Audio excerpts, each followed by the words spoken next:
11조 해야 할까, 하지 말아야 할까? 11조는 성경 전반에서 중요한 주제로 다뤄지며 이를 어떻게 이해하고 실천할지는 신약과 구약의 가르침을 균형 있게 살펴보는 것이 중요합니다. 성경적 근거를 중심으로 11조의 의미와 실천 여부를 정리해 보았습니다. 첫째, 11조의 구약적 근거로는 11조는 구약에서 하나님께서 명령하신 율법적 의무로 나타납니다. 레위기 27장 30절에 땅의 모든 소산이나 나무 열매는 여호와의 것이니 그것은 여호와의 성물이라. 11조는 하나님께 속한 것이며 하나님의 소유를 인정하는 고백으로 여겨졌습니다.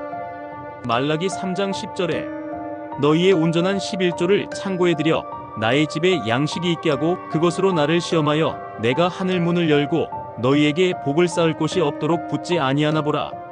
11조는 하나님께 드림으로써 하나님의 축복과 은혜를 체험하는 통로로 묘사됩니다. 구약에서 11조는 이스라엘 백성의 의무였으며 레위인과 제사장의 생계를 위해 사용되었고 가난한 자들을 돌보는 역할도 했습니다. 둘째, 11조에 대한 신약적 관점을 살펴보면 신약에서는 11조가 명시적으로 반복적으로 명령되지는 않습니다. 그러나 예수님과 사도 바울의 가르침 속에서 헌금과 하나님의 것에 대한 태도를 배울 수 있습니다. 마태복음 23장 23절에 화 있을진저 외식하는 서기관들과 바리새인들이여 너희가 박하와 회양과 근처의 11조는 들이되 율법에 더 중한 바 정의와 긍휼과 믿음은 버렸도다. 그러나 이것도 행하고 저것도 버리지 말아야 할지니라. 예수님은 11조를 인정하시되 더 중요한 것 믿음을 정의 긍휼 믿음을 잊지 말라고 하셨습니다.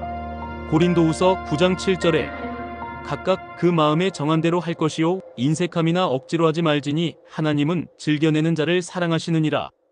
신약에서는 11조의 의무보다는 자발적인 마음으로 드리는 헌금을 강조합니다. 로마서 12장 1절에 너희 몸을 하나님이 기뻐하시는 거룩한 산 제물로 드리라. 신약에서는 단순히 소유의 일부를 드리는 것을 넘어 우리의 모든 삶이 하나님께 드려져야 함을 강조합니다. 셋째, 11조를 오늘날 실천해야 할까? 11조를 해야 할지 말아야 할지에 대한 결론은 율법적 의무를 넘어 하나님을 향한 감사와 신앙적 헌신의 태도로 이해하는 데 있습니다. 11조를 해야 한다는 관점에서 보면 첫째, 하나님께 소유권을 인정하는 행위입니다. 11조는 내가 가진 모든 것이 하나님께로부터 왔음을 인정하는 신앙적 표현입니다. 둘째, 교회를 섬기는 방법으로 오늘날 11조는 교회의 사역, 목회자 지원, 선교 사역, 가난한 자 돌봄 등 다양한 방식으로 쓰이며 공동체를 섬기는 중요한 도구가 됩니다.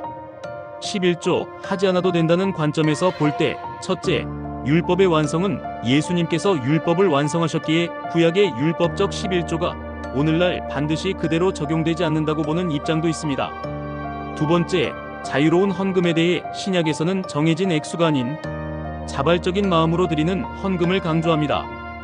결론적으로 말씀드리자면 11조는 단순히 해야 한다, 하지 않아도 된다의 문제가 아닙니다. 핵심은 하나님에 대한 우리의 마음과 태도입니다. 11조를 드릴 때의 마음은 억지로 하지 말고 하나님께 감사와 사랑의 표현으로 드리세요.